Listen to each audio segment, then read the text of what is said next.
Hola, ¿cómo están? Bienvenidas y bienvenidos a otra edición de Conexión Tributaria. Saludamos a nuestra gran audiencia de las 7:30 ABC Cardinal y también a todas las personas que nos siguen todos los sábados a través de las pantallas de ABC TV.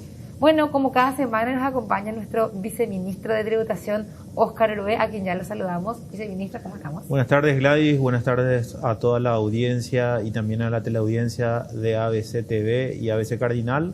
Otro sábado que nos encontramos conectándonos con todos los contribuyentes y con los que están viendo el programa, hablando un poco de temas tributarios. Muy bien, hoy también nos acompaña una de las técnicas de la SED, ya estuvo con nosotros aquí en nuestro programa y nuevamente está aquí con nosotros Lilian Román. Ella es jefa de la asesoría técnica del gabinete de la Subsecretaría de Estado de Tributación. Lilian, ¿cómo estás? Bienvenida nuevamente. Muchas gracias, Gladys. Un gusto estar y compartir un nuevo sábado sobre temas tributarios. Vamos a estar acompañando hablando de un tema muy importante, cuál es el impuesto a la renta empresarial. Entonces, contenta de acompañar nuevamente una edición más de Conexión Tributaria. Bueno, realmente el año pasado cuando empezábamos Conexión Tributaria era toda una novedad, varios de los temas, porque empezábamos con esta nueva ley de reforma tributaria, el nombre corto. Y uno de los temas principales justamente era el IRE, y el IRE general, el IRE simple, el IRE simple, todas las explicaciones. Y ahora tenemos en pantalla justamente esto que nos va a presentar ahora Lilian, el impuesto a la renta empresarial en el régimen general. Sí, vamos a comentar un poco, Gladys, y a la audiencia, lo que es el impuesto a la renta empresarial en el tipo de régimen general.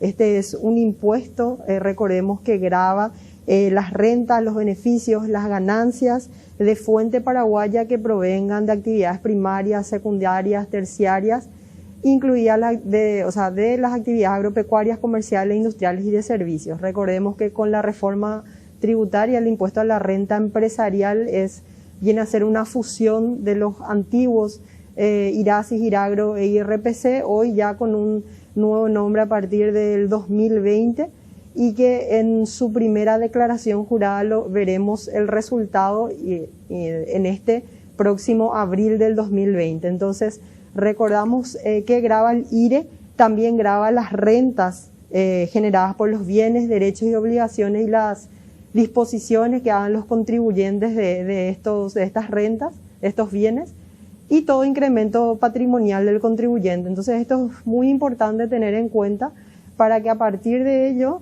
podamos también determinar y saber quiénes son contribuyentes de este impuesto. Entonces, recordamos un poco los contribuyentes de este impuesto, que son las empresas unipersonales, las sociedades de todo tipo, vamos a decir, entre ellas las sociedades anónimas emisoras de capital abierto, sociedades anónimas emisoras, las SRL, las sociedades en comandita simple y por acciones, todo tipo de asociaciones, corporaciones, fundaciones, cooperativas mutuales, todas ellas son contribuyentes del IRE régimen general. También tenemos, Gladys y audiencia, que recordar que los consorcios de obra pública son también contribuyentes del régimen general. Las sucursales, agencias o establecimientos permanentes de entidad extranjera. Una nueva figura que se incorporó con la reforma tributaria, que son las estructuras jurídicas transparentes. Vamos a ver a continuación también de qué se trata. Esta es un nuevo tipo de contribuyente, vamos a decir. Y estas estructuras, recordando un poco de qué se trata, son instrumentos utilizados como medio de inversión, administración o resguardo. Entonces, esto tiene un efecto fiscal neutro y está relacionado a sus beneficiarios. Vamos a ir a los ejemplos de la EJT, que es un nuevo término, vamos a decir, dentro de lo que es el IRE régimen general, a partir de la reforma, y estamos hablando de negocios fiduciarios, estamos hablando de fondos patrimoniales de inversión, muy en auge últimamente como otro mecanismo de ahorro, de inversión de los contribuyentes y la ciudadanía en general, a través de los fondos mutuos y los fondos de inversión. También tenemos las uniones temporales originadas en contrato de riesgo compartido. Estamos hablando de que un consorcio que no sea de obra pública, Gladys, es una estructura jurídica transparente y por ende es un contribuyente del régimen general. También los contratos societarios rurales están dentro de la categoría de EJT. Luego recordamos también que el impuesto a la renta empresarial rige a los residentes. Entonces, ¿qué se entiende por residente personas jurídicas? Esta es también una incorporación de la ley de reforma tributaria, que en el artículo 5 establece que aquellas que se encuentren constituidas de acuerdo a las leyes nacionales y también las personas jurídicas del exterior y demás entidades no constituidas de acuerdo con las leyes nacionales. Este punto es muy importante y tiene directa relación con la aplicación de los convenios para evitar la doble imposición. Quizás en otra oportunidad vamos a ir profundizando de qué se trata y cómo se aplican estos convenios. Sin embargo, también esta es una novedad que trae en el impuesto a la renta empresarial régimen general lo relativo a esta nueva ley de reforma tributaria. Otro punto importante que es importante que recordemos y conozcamos todos, que la obligación de este régimen general nace al momento del cierre del ejercicio fiscal, que generalmente coincide con el año civil y tiene determinados puntos que nacen recién al momento de la efectiva realización. Por ejemplo, que una empresa invierta, vamos a decir, tengan inversiones o ganancias en otra empresa, entonces recién cuando haga disposición de estas acciones que tienen sus ganancias, que vendrían a ser las variaciones patrimoniales proporcionales en acciones, entonces al momento de la venta. Recordamos, Gladys, el rango de estos contribuyentes o de quienes estarían en el rango de ingresos para el IRE general. Este punto es muy importante y lo recordamos constantemente en las diferentes capacitaciones, eventos que se tiene, de manera que el contribuyente pueda saber, el empresario, sociedad anónima, sociedad de responsabilidad limitada, que para estar en este régimen se tienen en cuenta los ingresos brutos devengados en el ejercicio fiscal anterior, y cuando estos ingresos son superiores a 2.000 millones de guaraníes, entonces entraría por el IRE régimen general. Entonces este es un rango del monto de ingresos muy importante a tener en cuenta. Y recordamos también las obligaciones. Entonces, ¿cuáles son las obligaciones de los contribuyentes o de las entidades o empresas que se encuentran en este régimen? Podríamos referir nuevamente que es la emisión de los comprobantes de venta de las facturas o boletas de venta en el caso de enajenación a consumidores finales. También recordamos al contribuyente que quienes se encuentran en el IRE régimen general están obligados a la presentación de declaraciones juradas mensuales, que es el IVA, y la declaración jurada anual, que es el IRE régimen general. Y como bien señalábamos al inicio de la exposición, el próximo mes aquellos contribuyentes que cerraron su ejercicio fiscal el 31 de diciembre del 2020, entonces en este primer, seguimos en el anterior para compartir nuevamente, que siguen que están en este régimen general, va a ser el primer año que van a declarar bajo las nuevas reglas de la ley 6.380. Entonces, vamos a decir que en este mes de abril, el primer gran grupo de contribuyentes del IRE régimen general, estaríamos viendo, si bien en un año atípico, pero estaríamos viendo el monto de las recaudaciones con las nuevas reglas del IRE general. También recordamos que estos contribuyentes en este régimen tienen la obligación de presentar sus estados financieros, que es justamente lo que señalaba el viceministro en el programa anterior en relación a el diferimiento también que se dio, si bien eso es del año pasado, es un punto no menor a recordar, de la presentación de estados financieros. Entonces, los contribuyentes que se encuentran en este régimen están obligados a esa presentación de estados financieros que en este año 2021 y sobre el ejercicio fiscal 2020 se estaría difiriendo excepcionalmente la fecha para el mes de junio. Luego también tienen la obligación de declarar los libros compras y ventas, estos contribuyentes, pagar los anticipos a las rentas.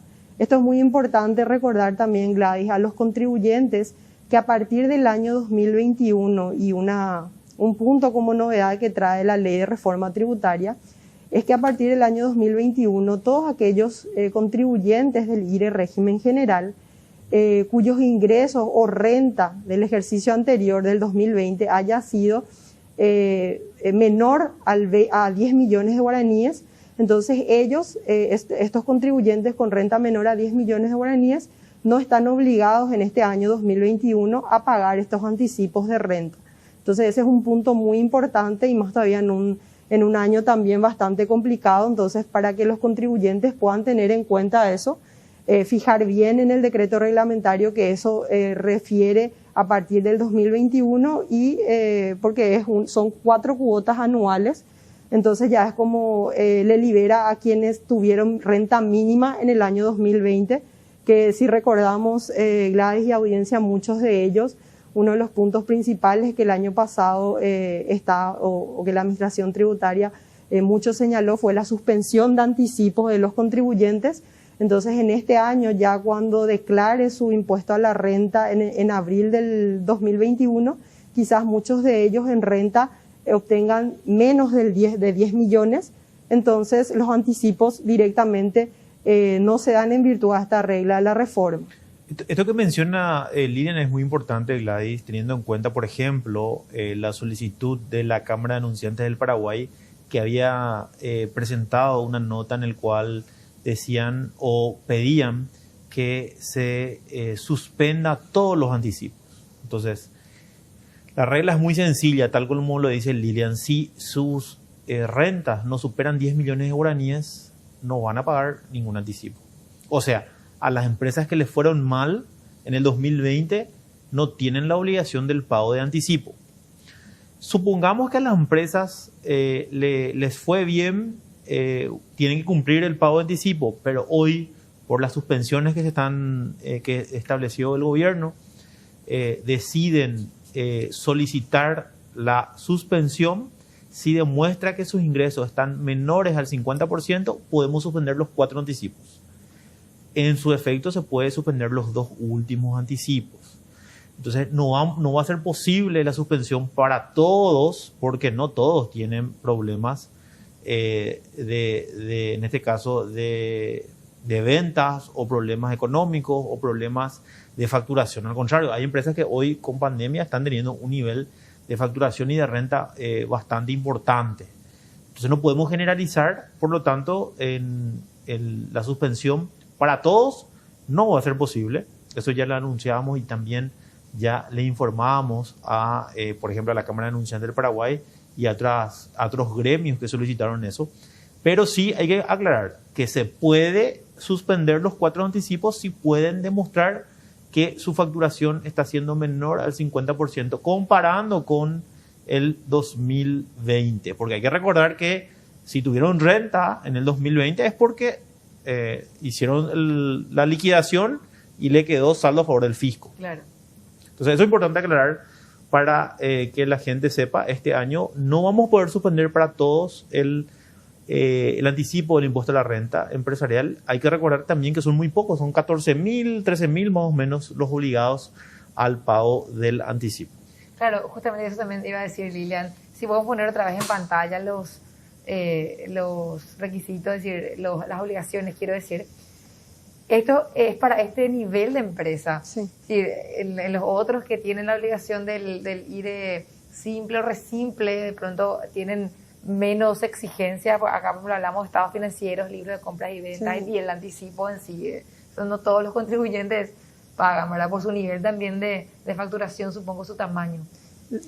De hecho, recordamos, Gladys, que estos contribuyentes son contribuyentes que tienen la obligación de llevar registros contables, a diferencia quizás de un resimple o de un simple donde la complejidad de los registros no es tal, como el caso de contribuyentes que tengan nivel de ingresos brutos de más de 2.000 millones que se encuentran en este régimen general. Entonces, también allí radica mucho la diferencia con los demás regímenes. Vamos a decir que este es el régimen donde se encuentran el grupo de entidades, empresas, asociaciones, cuyos ingresos anuales son, vamos a decir, más altos que el resto de los regímenes que tenemos en el IRE general.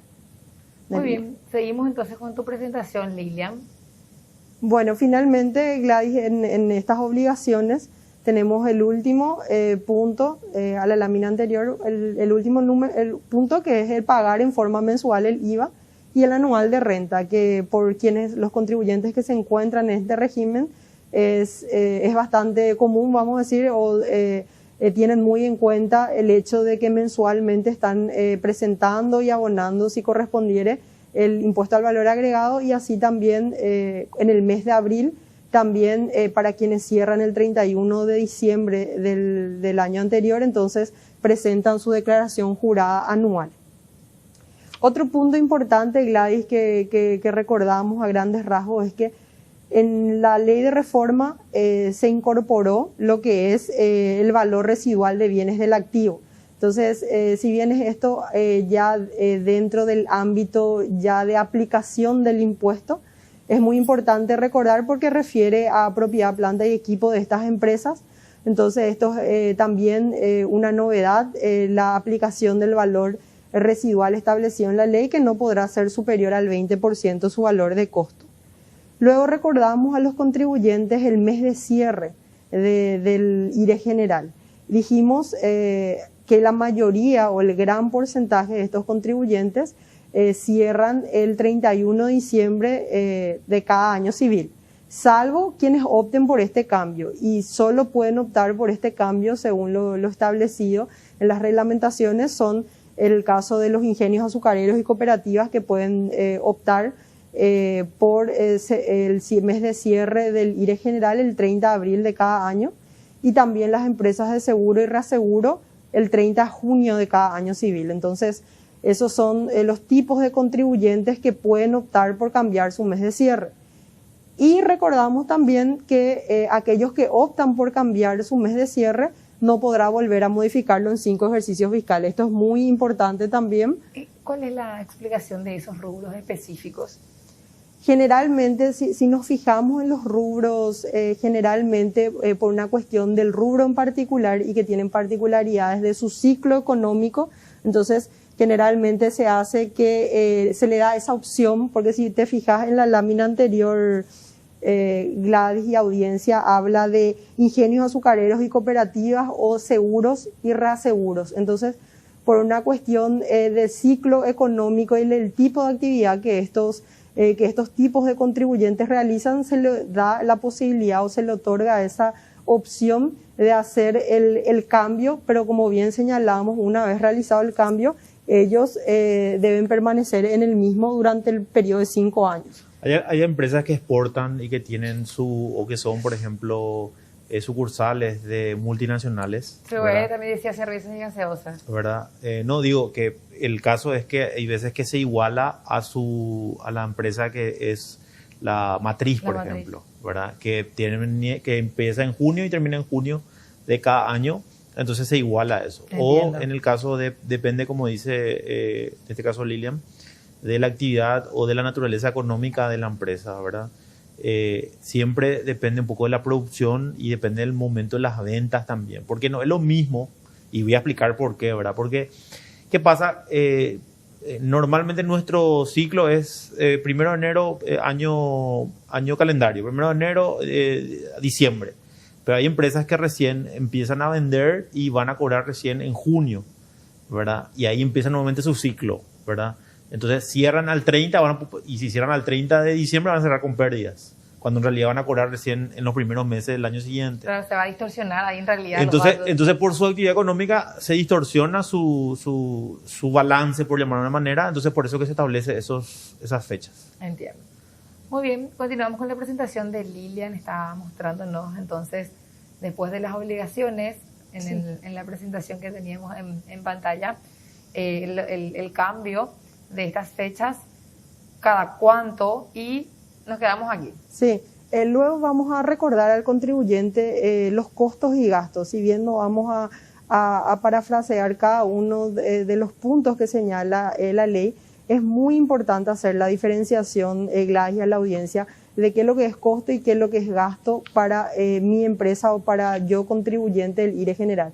¿Y por qué es muy importante? porque en ambos casos se tienen que tener en cuenta que tanto los costos como los gastos, para que sean deducibles, deben estar debidamente documentados, deben representar una erogación real. ¿Qué quiere decir esto? No es solo que me den un comprobante de venta, el timbrado está correcto, está todo llenado, pero en realidad el fondo de esa operación comercial nunca existió. Entonces es muy importante que o si no, por ejemplo, es la factura de un viaje a Cancún, por ejemplo, ¿verdad? Eso tampoco es... Claro. ¿Verdad? O sea, no tiene que ver con la empresa, eso sucede muchas veces. Bueno, en el caso de la erogación real y también en el caso que se trate de una operación con autofactura que no sea superior al precio mercado. Las condiciones que señalábamos recientemente también son condiciones que aplican para los gastos deducibles. Pasamos al siguiente y nos damos cuenta de que los costos no deducibles, y antes de llegar a la limitación de los gastos, los costos no deducibles son aquellos que no cumplen esos requisitos que recién mencionábamos. Y la limitación, que es una novedad que establece también la Ley de Reforma Tributaria, aplica solo a los gastos. Esto es un punto muy importante y si bien no vamos a leer punto por punto cuáles son los numerales que tienen esta limitación del 1% en su conjunto en materia de deducibilidad, es importante recordar al contribuyente que esta limitación aplica cuando se hable o se trate de gastos, no así de costos. Esto es bastante interesante, es muy importante teniendo en cuenta que hay veces que algunas quizás entidades le dice a su contribuyente re simple, mira, sería mejor que me traigas en vez de una boleta re simple, me traigas una factura, porque esto me limita a mí en mi IRE régimen general. Entonces ahí a la audiencia, a los contribuyentes, a los asesores, tenemos que recordarle que la limitación solo aplica a los gastos.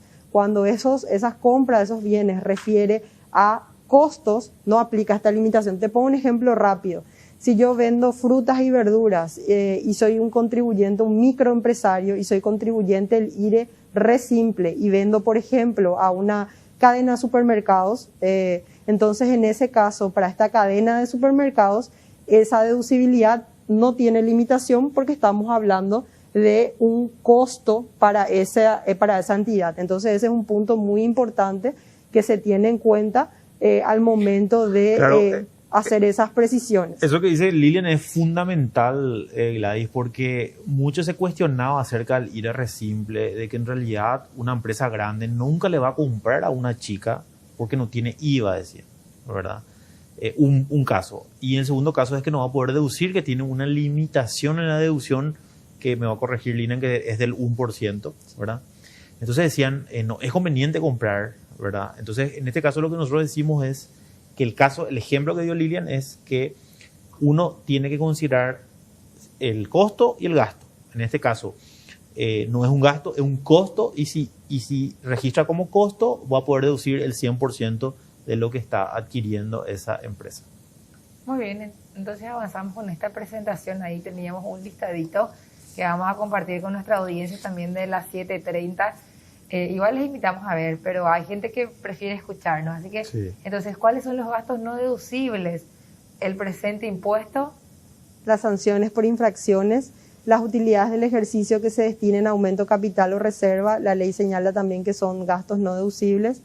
La amortización del valor llave autogenerado, gastos personales del dueño, socio, accionista o de sus familiares, el IVA incluido en la adquisición de bienes, servicios e importaciones, costos y gastos relacionados a la obtención de rentas no gravadas y por supuesto, y que es lo que dijimos, tanto en materia de costos y gastos siempre van a ser no deducibles aquellos que no cumplan lo dispuesto en el artículo 14. Recordamos y dijimos que los que no cumplen el artículo 14 son aquellos, el artículo 14 refiere y recordamos nuevamente que son aquellos que tienen que estar debidamente documentados a precios de mercado, que tienen que ser una erogación real, y si se tratan de autofactura, que no sean un monto superior al del mercado. Entonces, esos son muy importantes recordar. Y volvemos a señalar nuevamente el tema de los anticipos.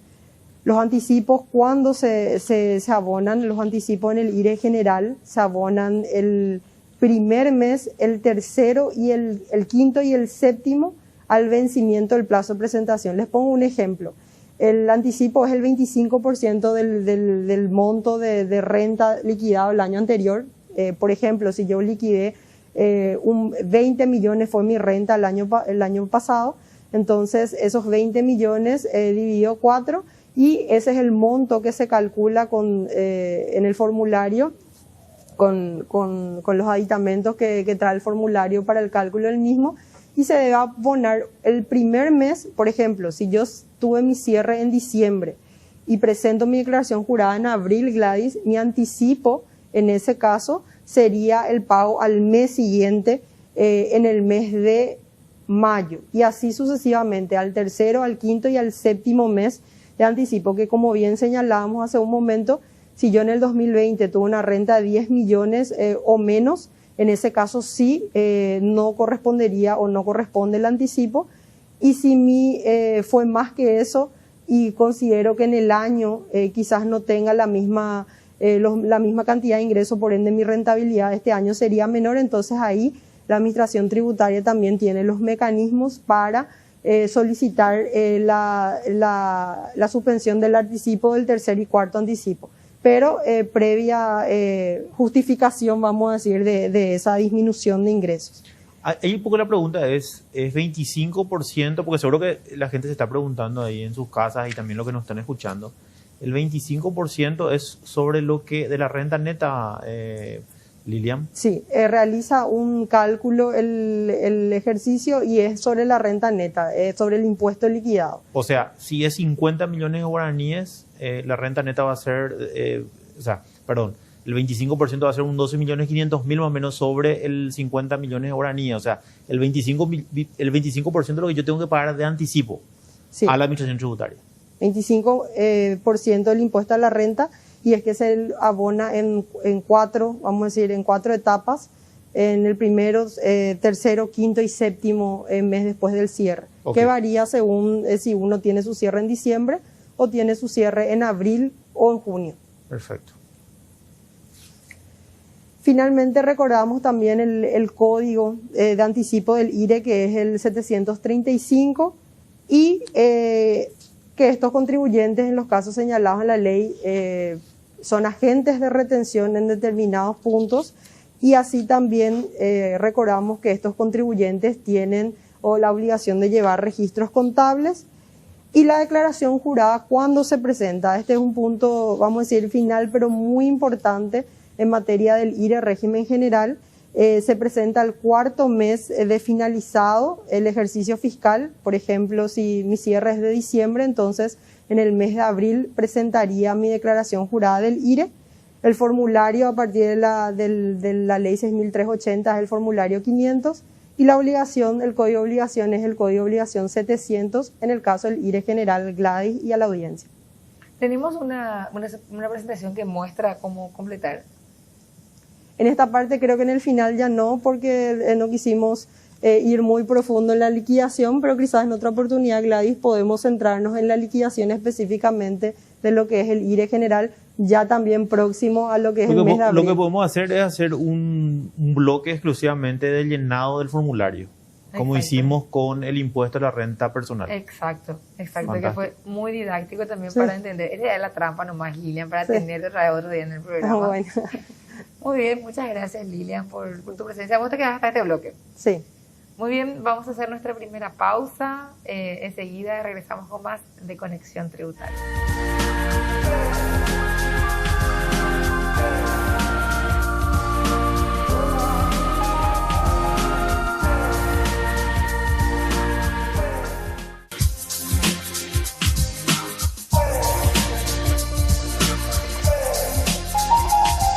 Atención papis, atención mamis, ABC presenta Diccionario de Sinónimos y Antónimos que los peques usan en la escuela. Disponible el 18 de marzo, desde el 18 de marzo, solo por 26.500 guaraníes. Reserva llamando al 021-415-1515 o pedirle a tu canillita amigo. En VIX Club contamos con descuentos en cortes seleccionados y con 2 combos que lanzamos semanalmente todos los miércoles. Además, contamos con delivery. Más informaciones al 021-626-9500. Elegí el local que te quede más cerca. Estamos sobre República Argentina, San Martín y Facundo Machaín. ¿Aún no conoces Fortis Mayorista?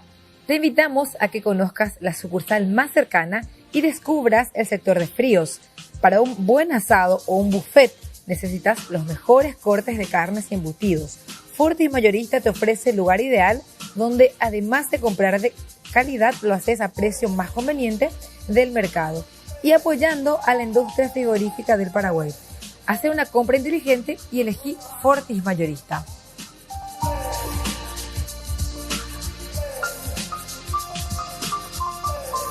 La zona franca global del Paraguay se posiciona con grandes oportunidades para el rubro logístico y distribución, adaptado a los requerimientos del mercado. En un espacio de 40 hectáreas, disponemos de la mejor y completa estructura de apoyo para brindar comodidad y eficiencia para el mejor aprovechamiento de tus recursos. Te ayudamos a optimizar tus costos. Visita nuestra página web en www.complejoempresarialglobal.com.py y seguinos en nuestras redes sociales: Facebook, Instagram y Twitter.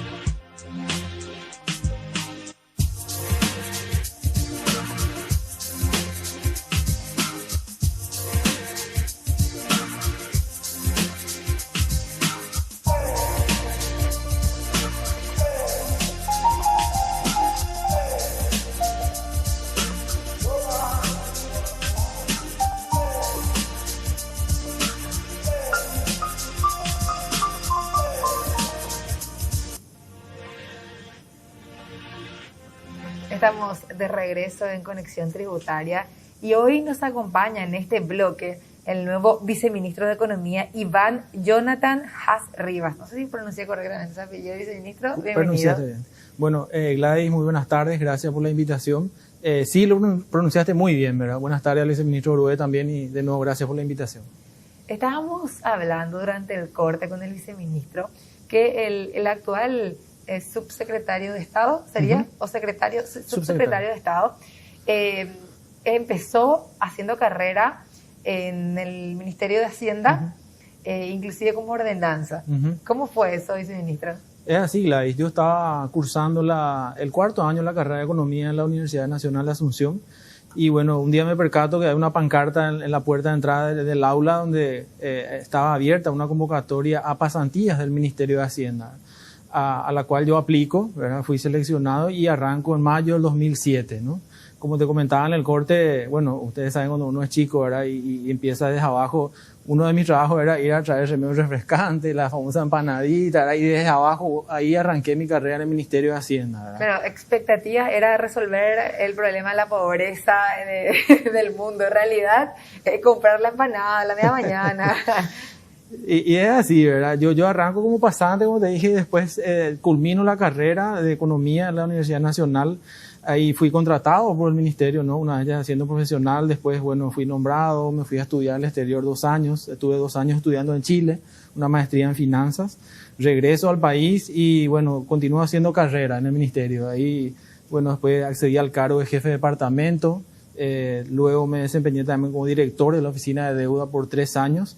Y hoy estoy aquí 14 años después de dar ese primer pasito como pasante, era desempeñándome como viceministro de Economía. Interesante también esto, comentarle a la audiencia, para una organización que en puestos claves, en puestos así de justamente de autoridades, estén personas de la casa, tiene otro sentido, otro significado, incluso como que le da esperanza y ánimo al funcionariado a que, bueno, uno puede realmente escalar dentro de la organización.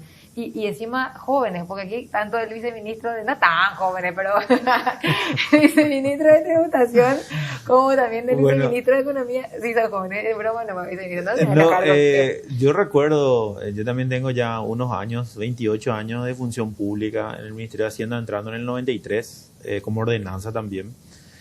Hay que recordar que cuando nosotros veíamos a los viceministros, veíamos a personas de 60 años para arriba, Sí, ¿verdad? sí. Hoy, tanto Iván como yo, bueno, somos menores a 40 años. Lo importante es un poco también esa oportunidad que tenemos. Hay que recordar tanto que el ministro, los 3 viceministros somos todos de la casa. Creo que es la primera vez que tenemos esta oportunidad como para que gente que empezó de abajo, así como Iván, así como Marco Liceche y también como el señor ministro Oscar Llamosas, tengamos esa oportunidad para poder demostrar que gente de la casa también puede tener lugares de responsabilidad dentro de lo que es la política fiscal, ¿verdad? Que es un lugar sumamente difícil y más en un momento complicado, Gladys. Estamos hablando de 2 años consecutivos de complicaciones económicas, cuestiones del tema de los problemas del 2019 económicos y después ya 2020 con la pandemia. Entonces, bueno, para nosotros realmente es un honor, una gran responsabilidad y sobre todo un compromiso como paraguayos, como ciudadanos, de dar lo mejor para nuestro país. Así es un gran desafío, viceministro. Seguramente también podrás contarnos lo que significa esto. Este es un momento muy difícil. Realmente a este gobierno de Mario Abdo Benítez le tocó lo más complicado. No defiendo al gobierno en lo que se hizo mal, pero sí hubo muchos factores externos y siempre, yo reitero esto a menudo, porque a veces en nuestro análisis no tenemos todas las variables. Entonces, así nuestro resultado no va a ser transparente, no va a reflejar lo que realmente ocurrió.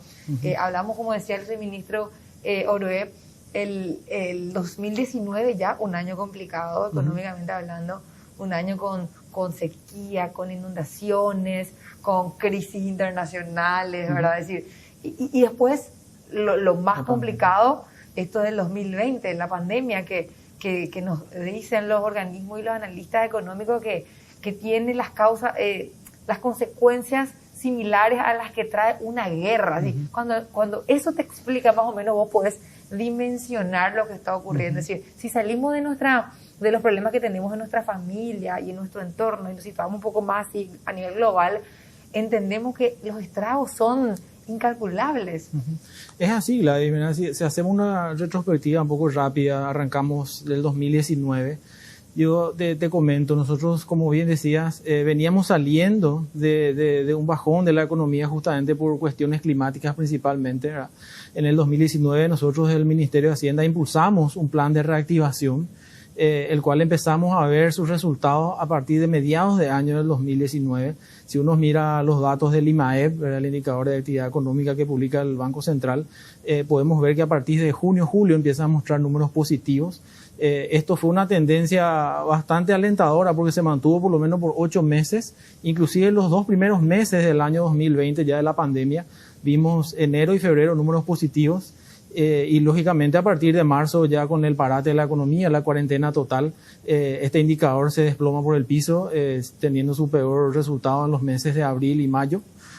Así que bueno, ahí empezó de nuevo, digámosle, la economía a desacelerarse completamente.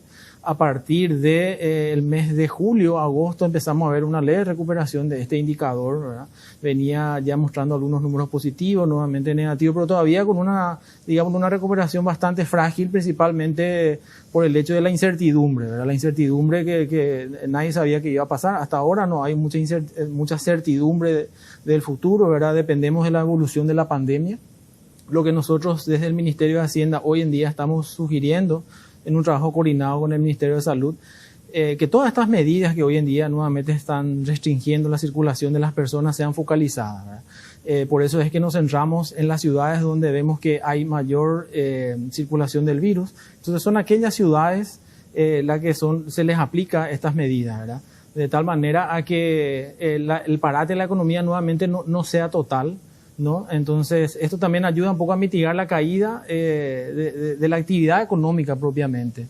Así que, si querés, te comento un poco en unos paquetes de medida que estamos trabajando para aplicar a estos sectores que hoy en día siguen siendo afectados por el parate de la economía de la pandemia. Sí, claro que sí, viceministro, creo que es lo más conveniente en este momento, porque son los sectores más preocupados.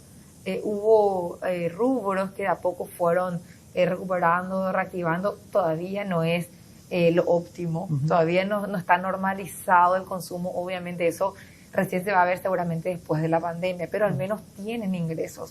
Y a diferencia de estos otros sectores que siguen todavía muy golpeados y que están ahí con el temor y la incertidumbre de qué pasa si otra vez retrocedemos, ¿verdad? Porque más o menos por ahí gira ahora el debate en el sector empresarial de los diferentes rubros. ¿Qué pasa si otra vez retrocedemos? ¿Cómo sobrevivimos? Y más todavía considerando que nuestra economía está compuesta sobre todo por microempresas o MIPYMES. ¿Cómo sobrevivimos a eso, verdad? Entonces, ¿cuáles son las iniciativas que desde el gobierno se están planteando? Es así, y nosotros manejamos un concepto desde el sector público de no soltarle la mano a nadie, a ningún sector, ¿verdad? Entonces, ahí hoy nosotros estamos trabajando en dos frentes. Uno, para los sectores que son, digamos, que trabajan a la noche, ahí hablamos de restaurantes, eventos, turismo, hoteles, ¿no? Que son bastante afectados por las restricciones horarias. Nosotros en días anteriores hemos tenido sendas reuniones con representantes de los gremios de estos sectores y hemos acordado con ellos trabajar en 4 ejes de ayuda, ¿verdad? Uno de los ejes es el tema de servicios básicos. Estas personas, estos rubros van a tener facilidades. De hecho, durante los meses de marzo, abril, mayo y junio de 2021 se le va a exonerar el pago de los servicios de ANDE y de SAP. Esto, las empresas tienen que aplicar a este subsidio a través de una plataforma que va a ser habilitada la semana que viene. Entonces, una vez que están aplicando estas empresas, se hace un cruce de datos justamente con tributación, ¿verdad? Que entiendo acá, Oscar me va a corregir, se le otorga un código de tal manera a que se pueda identificar que la empresa que se inscribe realmente pertenezca a uno de estos rubros, ¿verdad? Entonces, si cumple esa condición, es beneficiaria de este subsidio. Otro de los ejes en los cuales trabajamos y hablamos mucho con estos sectores son las facilidades de financiamiento a través de la banca pública. Recordemos que la banca pública desde el año pasado ha otorgado créditos a las empresas que fueron afectadas por la cuarentena total, y estos créditos, por lo menos desde el Banco Nacional de Fomento, tenían un año de gracia que está terminando ahora en abril. O sea, se acaban en abril del año pasado y en abril de este año estaba terminando el año de gracia. Lo que acordamos con estos rubros, con estas empresas, es que se le dé un año más de gracia.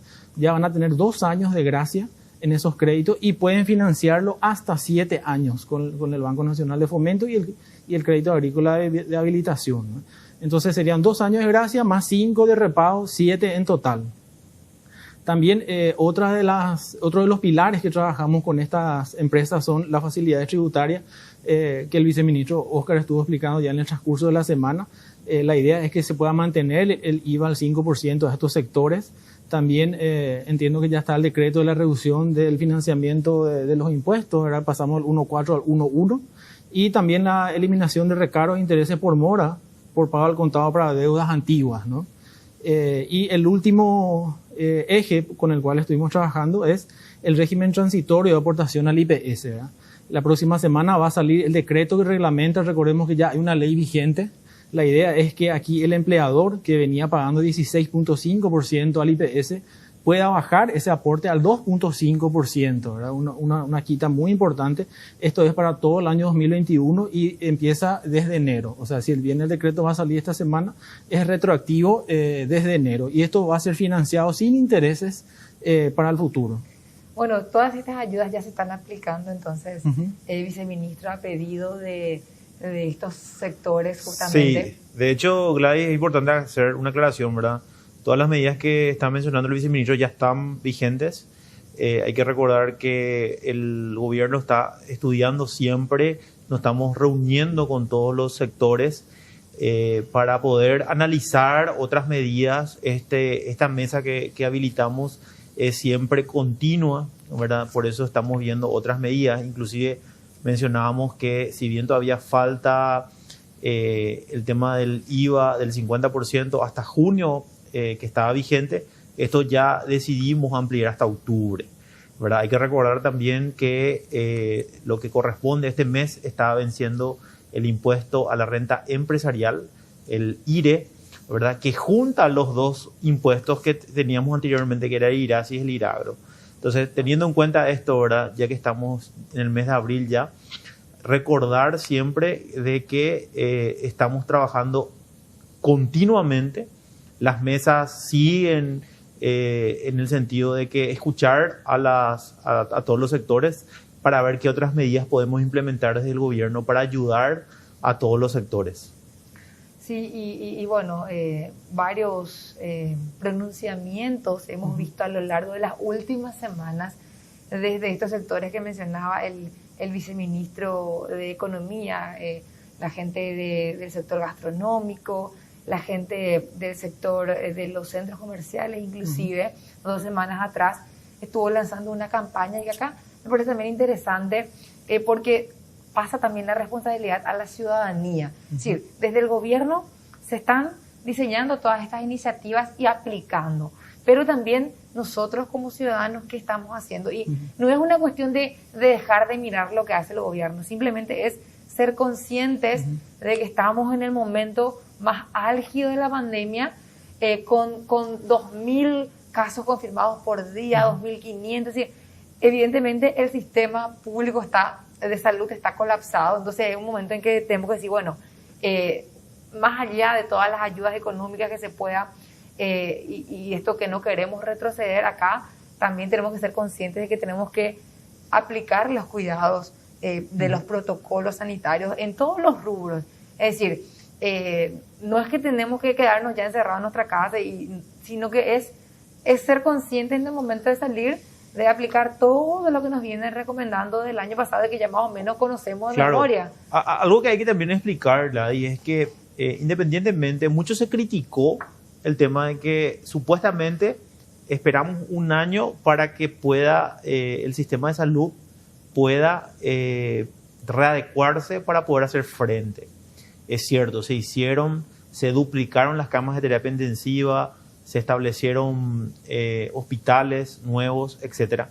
Pero todo el esfuerzo que se hace no va a ser suficiente en ningún caso si es que, como sabemos que el virus es bastante virulento en el sentido de que...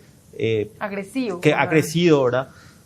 Vamos a dar el ejemplo de Francia o de Italia las semanas anteriores, que decidieron por un mes cerrar, hacer una cuarentena total nuevamente. Estamos hablando de países donde el sistema de salud está totalmente avanzado. O sea, el punto es acá que si no nos cuidamos, si no respetamos las medidas, no hay sistema de salud que va a aguantar esta situación. Por eso es muy importante. Y eso no tiene la culpa del gobierno. Tampoco, por más de que habilitemos 5.000 camas de terapia intensiva, no se va a solucionar el problema. Por eso es importante esta situación de que aclaremos. Aparte, independientemente de que habilitemos 5.000 terapia intensiva, no hay los recursos humanos suficientes para poder hacer frente a esta situación, Gladys. Claro, así mismo es. Muy bien, ¿les parece, viceministros, si hacemos una pausa? Si es que podrías quedarte un bloque más con nosotros. Por supuesto, Lai, con mucho gusto. Vamos a seguir conversando sobre esto que tiene que ver con nuestra economía y también sobre las funciones en sí del Viceministerio de Economía, dependiente del Ministerio de Hacienda. Siempre le hinchamos aquí al viceministro de Tributación, le bromeamos de que la SED parece lo que se cree un ministerio independiente, pero también forma parte de Hacienda, aunque camina solo, digamos, ¿verdad? Tenemos un logo diferente, esa es la única diferencia. Bueno, vamos a hacer una pausa, quédense con nosotros enseguida, regresamos con más de Conexión Tributaria.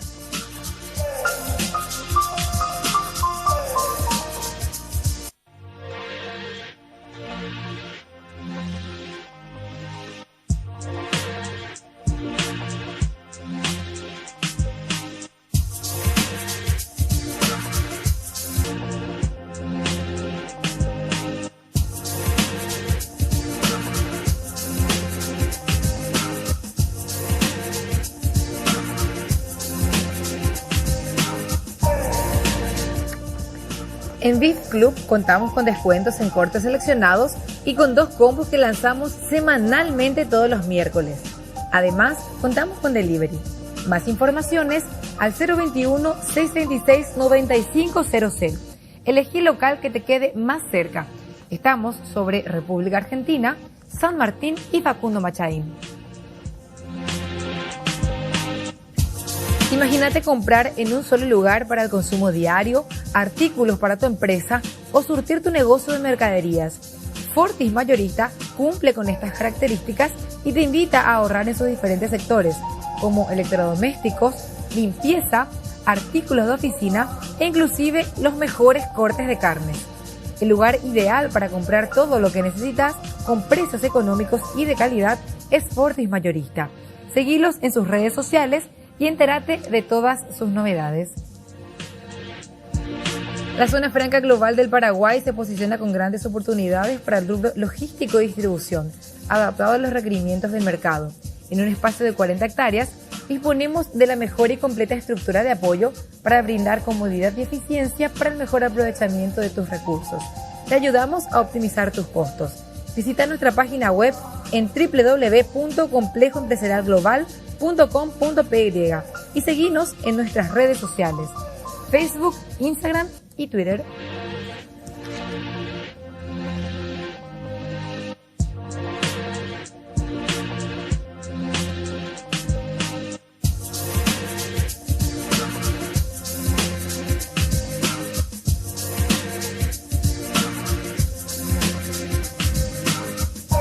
Estamos de regreso en Conexión Tributaria. Como cada sábado nos acompaña el viceministro de Tributación, Óscar Orué, y en la fecha también nos acompaña el nuevo viceministro de Economía, Iván Haas. Bien, hablábamos de todas las iniciativas que se está teniendo o que se tuvo desde el año pasado en este gobierno para intentar que el golpe en nuestra economía no sea tan grave. Evidentemente, hasta cierto punto eso se puede atajar.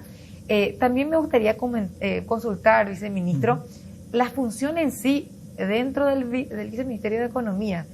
La estructura de Hacienda es muy grande y de pronto tenemos ideas muy globales de qué es lo que hace Hacienda, pero específicamente el viceministerio de Economía, ¿qué función cumple? Ok, sí. Mira, ahí te explico. Como decía, el Ministerio de Economía, el Ministerio de Hacienda tiene 3 viceministerios. Uno de ellos es el Viceministerio de Economía, al cual, bueno, hoy en día yo estoy al frente como viceministro, y las funciones principales del Viceministerio de Economía son el diseño de las políticas económicas y su implementación propiamente, ¿no? Contamos con varias direcciones. Una de ellas es la dirección de deuda, que es en la cual yo me desempeñaba anteriormente, antes de asumir el cargo de viceministro. Por ejemplo, la función de la dirección de deuda es el relacionamiento con los organismos multilaterales de crédito y también aquellos inversionistas, tanto nacionales como internacionales, que estén interesados en comprar títulos públicos del Estado. Entonces aquí, Gladys, como hablábamos en el corte, voy a tratar de explicar un poco esto en cristiano, ¿verdad? Para que la gente pueda entender qué significa esto, ¿verdad? En palabras más sencillas.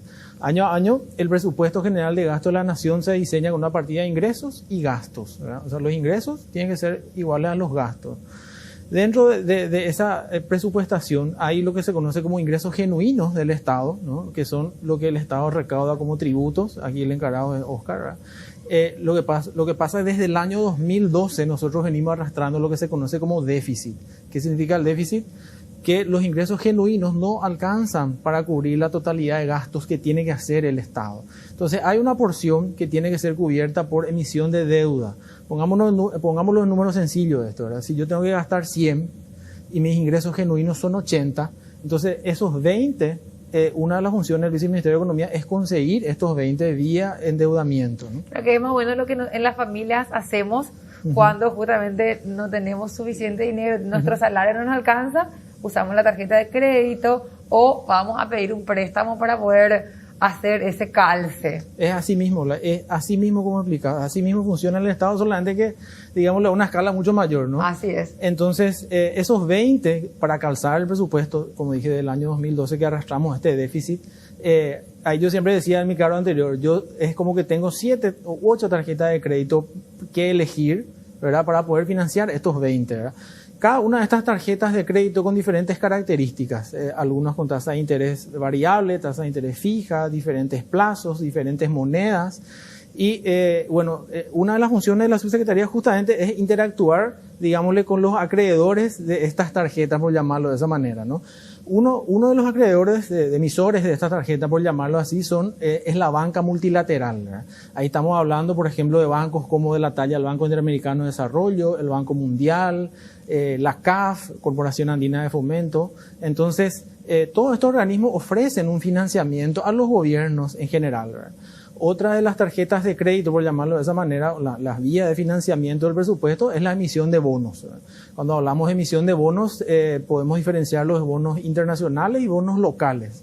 Aquellos bonos internacionales son los que se emiten, obviamente como su nombre lo dice, a nivel internacional, y son inversionistas a nivel global quienes compran estos títulos. Habitualmente estos títulos son emitidos en dólares y representan montos mucho más significativos en comparación con los títulos que emitimos a nivel local.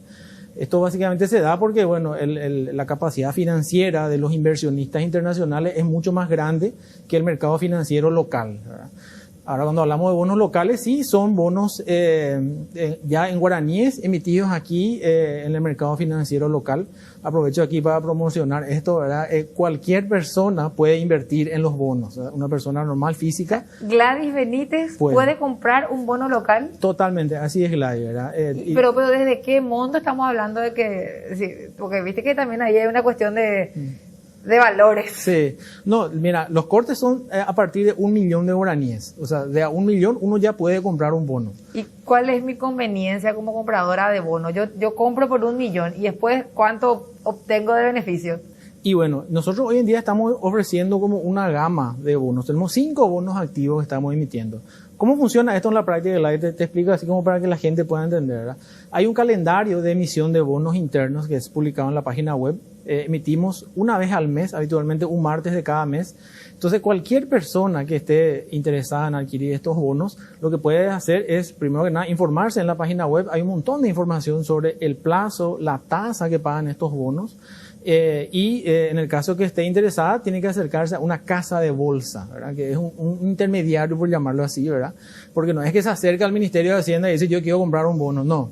Tiene que irse a una casa de bolsa, que esto es un intermediario privado, hay que aclararlo, ¿verdad? Este intermediario cobra una pequeña comisión por hacer ese trabajo y finalmente la persona dice yo tengo, no sé, voy a decir 5 millones de guaraníes y quiero invertir en un bono. Entonces, bueno, esta casa de bolsa también hace el trabajo de asesorar a las personas, ¿no? Hoy en día los bonos que estamos vendiendo en el mercado local tienen diferentes plazos. Tenemos de 5, 7, 10, 15 y 20 años, ¿verdad? Y las tasas de interés son anuales, rondan entre el 6% hasta el 9.9% dependiendo del plazo. Y los pagos de intereses se hacen de manera semestral. O sea que si uno invierte estos 5 millones de guaraníes, ¿verdad?, a una tasa del 7%, dependiendo del bono que elija, esta persona va a recibir 2 pagos al año, ¿verdad? Los meses que pagan intereses estos bonos. Transcurrido, digámosle, el plazo total de estos bonos, la persona recupera nuevamente el capital invertido, ¿verdad?, habiendo cobrado los intereses durante la vida del bono. Así funciona un bono, ¿verdad? Bueno, probablemente no todos van a tener acceso a esto, pero sí quizás esas familias que tienen un ahorro y que tienen esa plata parada, ya sea en un banco o incluso hay gente que todavía decide nomás el famoso bajo del colchón, ¿verdad?, a la antigua, depositar esa confianza, comprar esos bonos. De pronto tenemos un evento previsto de acá a 5 años, o evento me refiero, mucha gente por ejemplo festeja el 15 años de la hija y comienzan a ahorrar desde los 9 más o menos, de verdad, esto es algo cultural así muy, que la gente ahorra. Entonces en vez de tener esa plata parada, ¿por qué no hacer algo que después pueda generar ganancias? Y de pronto esta posibilidad de los bonos tiene más ganancia que depositar en un banco inclusive. Tiene características diferentes, Gladys, ¿verdad? Primero que nada hay que decir que cuando uno compra bonos del gobierno, del Estado, se considera como riesgo cero, ¿verdad? ¿Por qué? Porque el gobierno, el Estado dentro de un país se considera como el deudor más, digámosle, más fuerte, que más cumplidor. Más cumplidor, que no puede quebrar. Es muy diferente ir a comprar un bono de una empresa privada, por ejemplo, ¿verdad? Que bueno, la empresa privada con sus vaivenes puede tener complicaciones económicas y termina no pagando, etcétera, ¿verdad? Esa es una de las principales características de un bono, ¿verdad?, del Estado. La otra característica que es, digámosle, deseable para el comprador de un bono es que este bono es líquido, ¿verdad? ¿Qué significa líquido? Si yo compro un bono, ¿verdad?, a 7 años, bueno, 7 años es mucho tiempo. De aquí a 2 años puedo tener una necesidad de recuperar mi dinero, tengo que hacer un gasto, una emergencia. Entonces yo este bono que compré puedo venderle a otra persona, puedo recuperar mi dinero. O sea, hay un mercado secundario de estos bonos, ¿verdad? Lo cual no ocurre cuando depositamos nuestro dinero, por ejemplo, a plazo fijo. Como sabes, en el banco uno deposita a plazo fijo y, bueno, su nombre te lo dice, plazo fijo. O sea, el dinero queda ahí hasta que el plazo se cumpla. Esto es otra de las características que presentan los bonos versus depositar, digamos, en el mercado financiero. ¿Y esa reventa se da porque de pronto la persona necesita el dinero y no va a poder esperar el plazo o es una cuestión de se hace luego para el negocio? No, para lo que sea, ¿verdad? Por ejemplo, si un inversionista compra, los principales compradores son hoy en día bancos, financieras, cooperativas, casas de seguro y también personas físicas, ¿verdad? Y bueno, y cada uno de estos actores pueden tener razones diferentes para volver a vender estos bonos antes que se cumpla el plazo. En el caso de una persona física, como yo te dije, de repente son 7 años, es mucho tiempo. Entonces, en el tercer o cuarto año, si esta persona necesita recuperar su dinero, puede vender este bono. Pero inclusive, Iván, y para comentar también, hay gente que se dedica a comprar, por ejemplo, un bono de 9 años y durante 3 años gana una tasa de interés que corresponde a ese 9, al plazo, y al tercer año vende y bueno, y la tasa de interés está cobrando anual, tal como lo mencionó el viceministro, ¿verdad? Eso que dijo el viceministro para mí es muy clave, Gladys, el tema de la seguridad, del riesgo cero. No es lo mismo ir a comprar el mercado de valores acá en Paraguay todavía falta un desarrollo mucho más amplio. Yo le aseguro que mucha gente ¿qué hace con su plata? Y deposita en la cooperativa, o deposita en el banco, o habilita un CDA, un certificado de depósito de ahorro.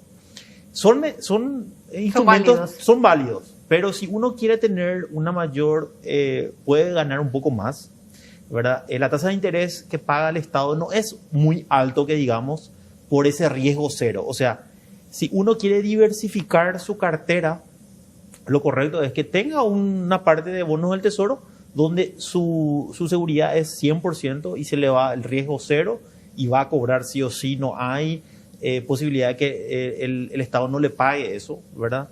Inclusive, anteriormente, a mí me tocó también trabajar en la parte de que estos bonos también servían para pago de impuestos en años anteriores, ¿verdad? Entonces, son cuestiones que uno puede analizar más adelante, pero sí es algo muy interesante y podemos inclusive un día hablar exclusivamente del tema del mercado de valores, acá con el viceministro, para que también la gente conozca y aprenda un poco más sobre esto. Sí, claro que sí. Bueno, entonces estamos hablando de los bonos. Que son parte también de los instrumentos. Luego, ¿qué tenemos?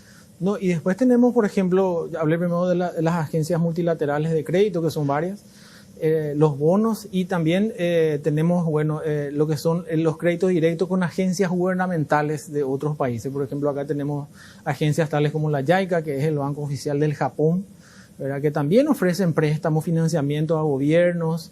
Entonces, también el relacionamiento es con estos organismos, ¿verdad? Así que, como te comenté, yo en mi puesto anterior, antes de ser viceministro, mi trabajo era relacionarme con todos estos actores, ¿no? El viceministro de Administración Financiera, su trabajo me dice, mira, esto es el dinero que tenemos que conseguir este año, ¿verdad? Ahora ve de dónde sacar. Un poco ese era el trabajo, porque Oscar llega hasta los 80, que habíamos puesto el ejemplo hace rato, y estos 20 hay que conseguir vía endeudamiento. Ese era básicamente el trabajo que yo tenía que hacer. Vamos a ponernos las pilas, viceministro. Estamos mejorando la recaudación, pero siempre las necesidades son inmensas y los recursos son escasos. Claro, las necesidades siempre son infinitas, dicen los economistas. Sí. Bueno, entonces, interesante también esta parte del déficit, porque en este año no podemos dejar de hablar de la pandemia, ¿verdad? En este año, en particular, nuestro déficit se disparó y tiene como explicación el endeudamiento que tuvimos en el año 2020 para poder hacer frente, dentro de lo que se pueda, a la pandemia. Sí. Hablando un poquitito del déficit, recordar a la audiencia que tenemos la Ley de Responsabilidad Fiscal, que dice que nuestro déficit debe ir a un máximo de 1,5% con respecto a nuestro Producto Interno Bruto. Entonces, si nuestro Producto Interno Bruto es 40.000 millones de dólares, un poco menos, pero para hacer nomás números redondos, 1% de eso es 400 millones de guaraníes y 1,5 de dólares, perdón, y 1,5, entonces estamos hablando de 600 millones de dólares. Sí. En ese más o menos, en esa relación, debería ser ese el tope de nuestro déficit. Pero con la ley de emergencia, que justamente se aprueba el año pasado, viceministro, para recordar más a la audiencia, se permite tener un déficit mayor. Sí. porque, bueno, la crisis económica, es decir, nunca íbamos a estar preparados para una pandemia, entonces se permite esta excepcionalidad. ¿Cuándo nosotros vamos a llegar otra vez a esa normalidad del 1,5% según las previsiones? Ahora estamos en torno al ¿cuánto por ciento del PIB? ¿7? 6.2 cerramos el año pasado. ¿6.2? 6.2. Sí. Cerramos el 2020. Bueno, ¿y cómo estaríamos cerrando este 2021 nuestro déficit? Sí. Qué bueno que tocas ese tema, Gladys, así rapidito nomás para poner en contexto a la gente, ¿verdad? Lo de la ley de responsabilidad fiscal. Recordemos que el año 2012 para atrás, Paraguay venía de varios años de superávit fiscal. ¿Qué significa eso? Que si cerrábamos las cuentas a final del año no sobraba dinero como sector público. Este dinero excedente, por decirlo, era depositado en el Banco Central, las cuentas que el Ministerio de Hacienda tiene dentro del Banco Central. En el año 2012 se produce un quiebre de esto, ¿verdad? Desde el Poder Legislativo se otorgan aumentos salariales, ¿verdad?, de hasta un 35% a todo el sector público. O sea, los gastos corrientes se aumentaron de manera muy significativa. Entonces, ese año representó un año de inflexión para las cuentas fiscales. A partir de ese año nosotros empezamos a tener lo que se llama déficit, como te dije hace rato. Los recursos genuinos que recauda vía impuestos el Estado no alcanzan. Entonces, hay que calzar vía deuda. Es ahí justamente que ese gobierno que le tocó, digamos, esa administración que le tocó sufrir esto, empieza a diseñar lo que se conoce como la ley de responsabilidad fiscal, ¿verdad?, donde le pone un techo al aumento de los gastos corrientes principalmente, y también le pone un techo al déficit que se puede tener el gobierno año a año. Entonces, esta ley empieza a estar vigente a partir del año 2013, fue aprobada, ¿verdad? Y como bien decía, es 1.5% del PIB lo que se permite. Y bueno, esto, digámosle, estuvo así durante varios años hasta que el año pasado, como mencionaste, bueno, nos topamos con la pandemia, los recursos tributarios se desploman por la parada de la economía. Nuestros cálculos hablan de que nosotros dejamos de recaudar aproximadamente 400 millones de dólares, que es un dinero que ya no va a volver, ya se dejó de recaudar. Y como bien dijiste, la ley de emergencia libera este techo, entonces nosotros podíamos superar este 1.5% del PIB. Y como te mencioné recién, el año 2020 cierra con un déficit alrededor del 6.2% del PIB. Nosotros tenemos un plan de convergencia fiscal, le llamamos, ¿verdad?, que la idea es poder retornar al 1.5% del PIB en un periodo de 4 años. Entonces, este año particularmente, el Presupuesto General de Gasto de la Nación establece como un techo de 4% de déficit. Para el año que viene 3, 2.2 y el cuarto año sería el 1.5 nuevamente. Esta convergencia fiscal necesariamente implica varias cosas. En pocas palabras, lo primero que nada es un freno a los gastos, ¿verdad? Y bueno, si comparamos el año 2020 versus el año 2021, aquellos gastos que, digámosle, ya no están en el presupuesto son aquellos gastos que aparecieron como consecuencia directa de la pandemia. Por ejemplo, recordemos estos programas Putigó, Ñangareco, que implicaron erogaciones extraordinarias para el Tesoro, ¿verdad? Este año ya no están. Sí están aquellos subsidios muy focalizados, ¿verdad?, que obviamente la envergadura y el tamaño no son lo mismo que el año pasado porque fue a nivel país. Y las inversiones, porque también venimos teniendo desde el gobierno anterior, inclusive inversiones en infraestructura en general. Sabemos que eso es un déficit en nuestro país, eso es algo que va a seguir estando. Pero en particular, desde el 2020 hubo una inversión muy fuerte en camas, en tener un nuevo centro médico para poder recibir a los pacientes. Aunque hoy sabemos que estamos colapsados, de todas maneras significó una inversión muy importante todo eso. En ese sentido vamos a seguir invirtiendo en medicamentos solamente, pero no en nuevas infraestructuras. Me parece que no están previstas para este año. No sé si estoy equivocada. No, te comento, Gladys, yo por lo menos en lo que tengo en mente del presupuesto del Ministerio de Salud, creo que nunca recibió tanto presupuesto como el año 2020 y también parte del 2021. Te comento que del endeudamiento que se tomó en el año 2020, hubieron unos 240 millones de dólares remanentes que fueron del Ministerio de Salud que hoy están incorporados en su presupuesto. Este dinero el Ministerio de Salud tiene que ir ejecutando en lo que va del año. De estos 40 millones son para la compra de vacunas vía el mecanismo COVAX, y los otros 200 millones ellos tienen para seguir atendiendo sus necesidades, ¿verdad?, como ser el mantenimiento de los hospitales. Hay que recordar también que toda esta pandemia implicó la contratación de más personal médico. Hablamos de médicos, enfermeras, o sea, los gastos corrientes del Ministerio de Salud también se incrementaron. Paréntesis, el famoso mecanismo COVAX, ¿Eso ya es un dinero que se pagó todo por adelantado? No.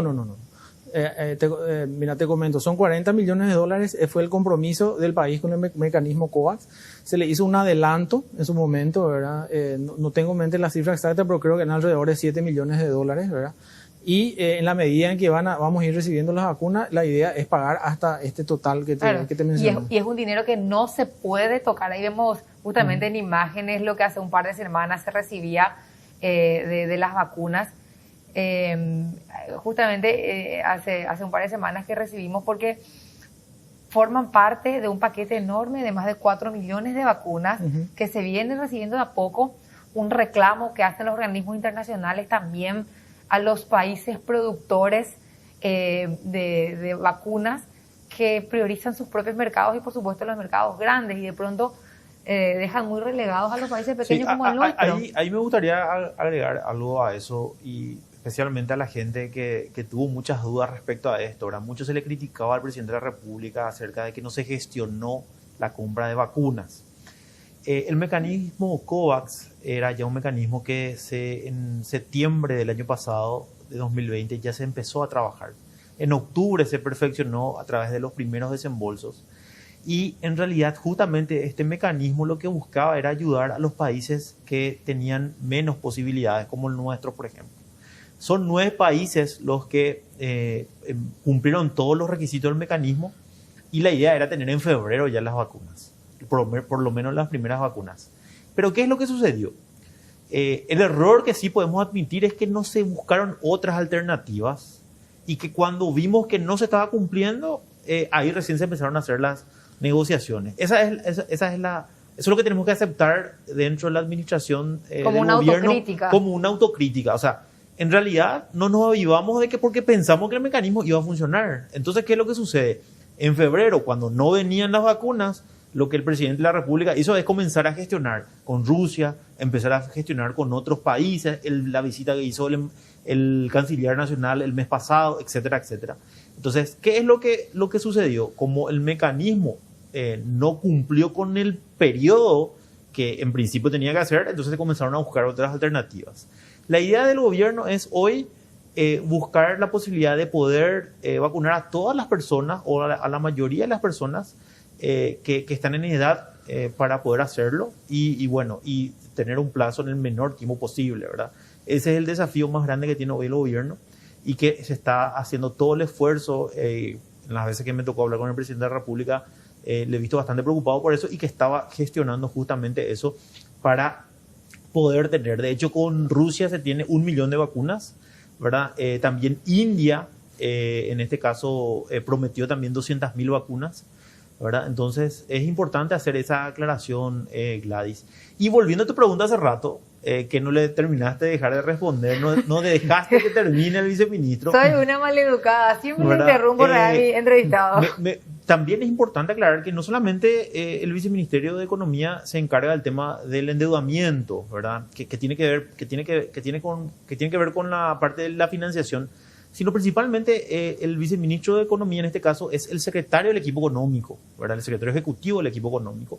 Tiene a su cargo el diseño de lo que es la política fiscal en general, ¿verdad? Y en realidad tiene una influencia muy importante, porque hoy no tenemos un ministerio de Economía. Exacto. Como existe en otros países. Por eso también es un cargo bastante complicado en este momento de coyuntura, ¿verdad? Entonces, dentro de lo que es el equipo económico, tiene también una responsabilidad muy grande, y realmente es un desafío bastante en este momento que estamos atravesando. Así que simplemente para comentar también eso, tienen otras áreas también, la parte de integración con otros países, y la parte también de lo que es la política macrofiscal.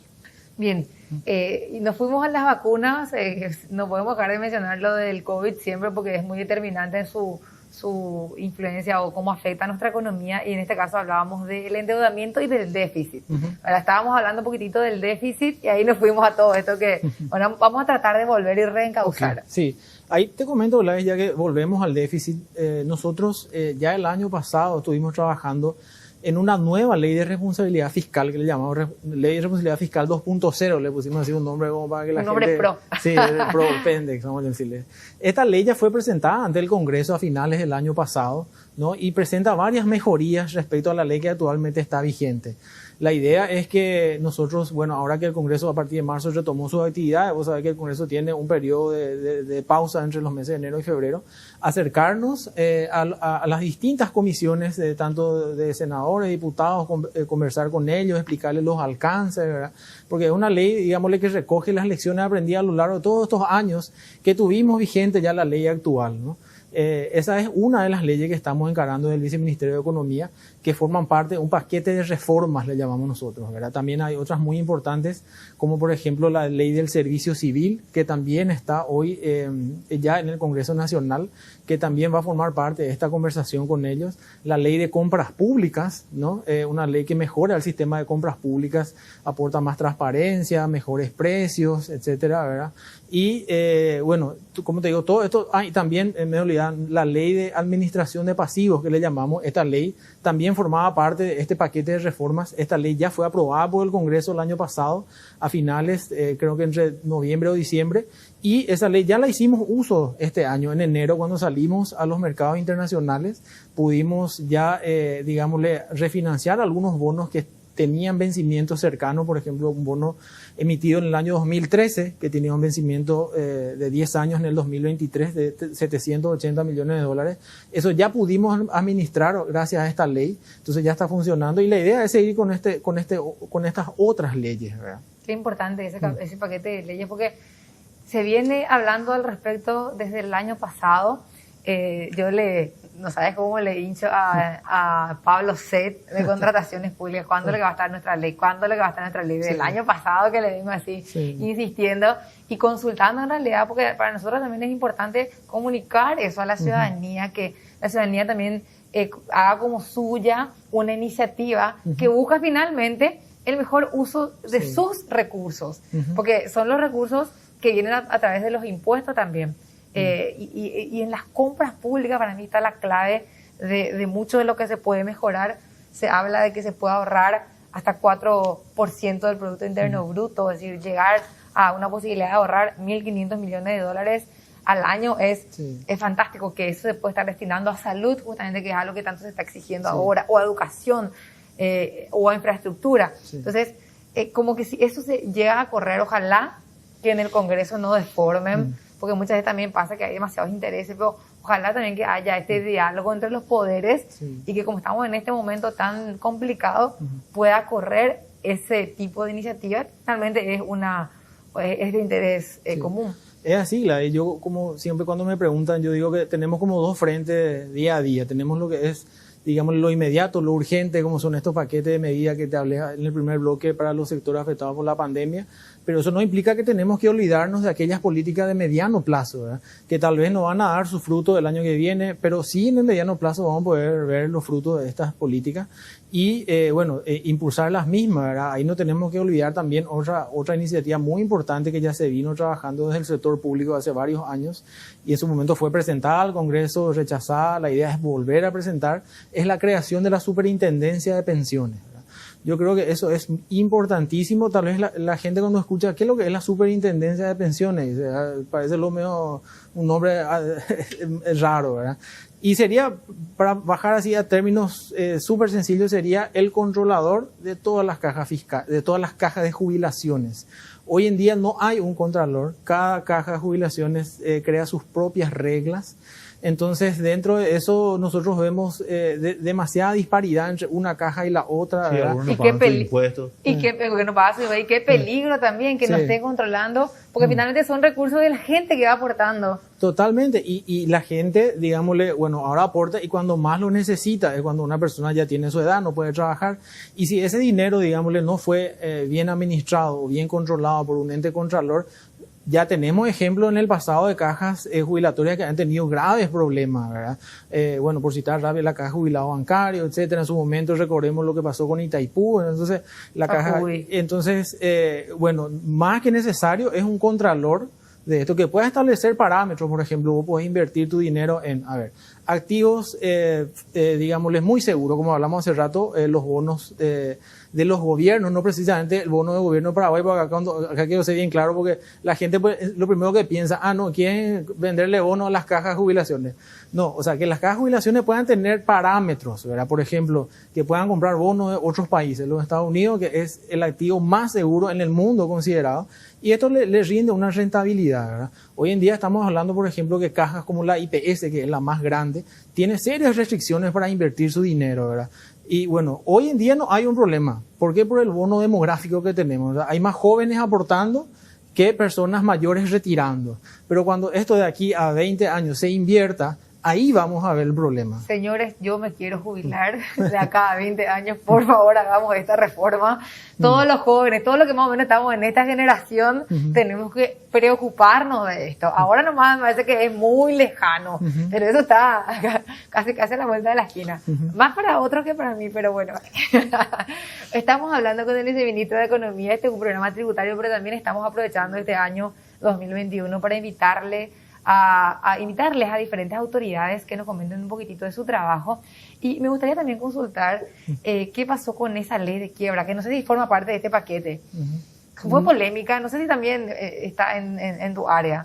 No, la verdad que no estaba en este paquete. Me quiero excusar vos porque no estoy en ese tema. Perdonado. Y por último, el viceministro, dicen que el viceministro de Economía es olimpista.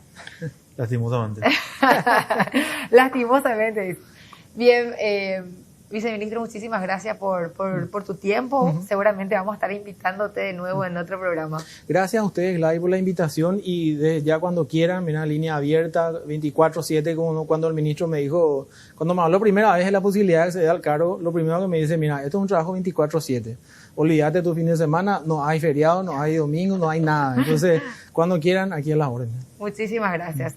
Tenemos que cumplir, quédense con nosotros, enseguida regresamos con más.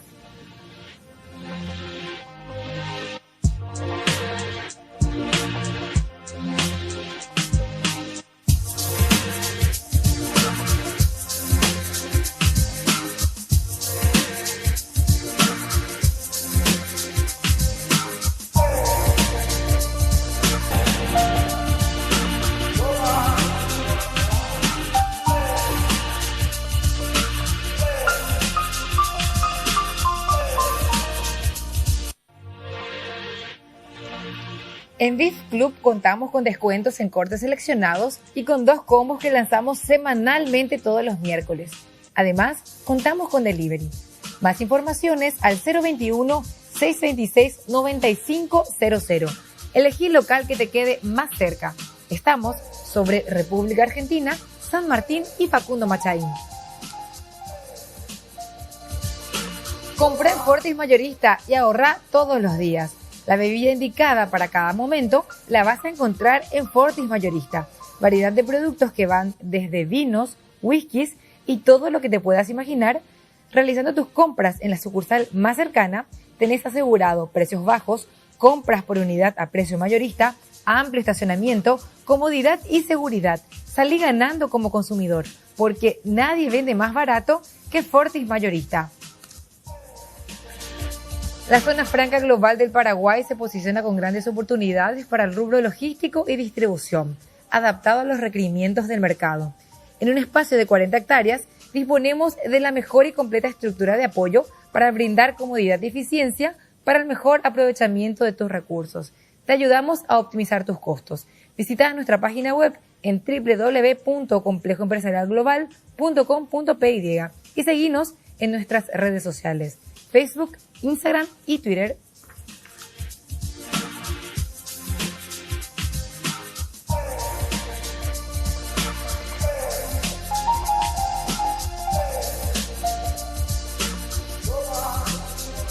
Estamos haciendo conexión tributaria, nos están siguiendo siempre a través de las 7:30, la más potente, y también saludamos a toda nuestra audiencia de ABC TV. Como cada sábado, vienen a acompañarnos técnicos de la Subsecretaría de Estado de Tributación. Hoy se encuentra nuevamente con nosotros Eva Benítez. Ella hoy en particular nos va a hablar sobre el IVU, Impuesto a los Dividendos y Utilidades. Eva, bienvenida nuevamente. Muchas gracias, buenas tardes, señor viceministro, buenas tardes. Sí, hoy vamos a hablar del tema del IDU y antes de entrar en lo que es realmente el IDU, es importante aclarar que el IDU no es un impuesto nuevo. Siempre estuvo dentro de nuestro sistema tributario a partir de la vigencia inclusive de la Ley 125, que entró en vigencia ya en el año 92, pero estaba inmerso dentro de otro impuesto. Estaba, por ejemplo, inmerso dentro del IRASIS y también dentro del IRP, porque en estos impuestos se pagaba por la distribución de dividendos y utilidades que generaban ciertas empresas. Y el IDU es, como su nombre lo dice, impuesto a los dividendos y a las utilidades. El IDU aparece al momento de la distribución de utilidades que generan ciertas empresas o ciertas entidades.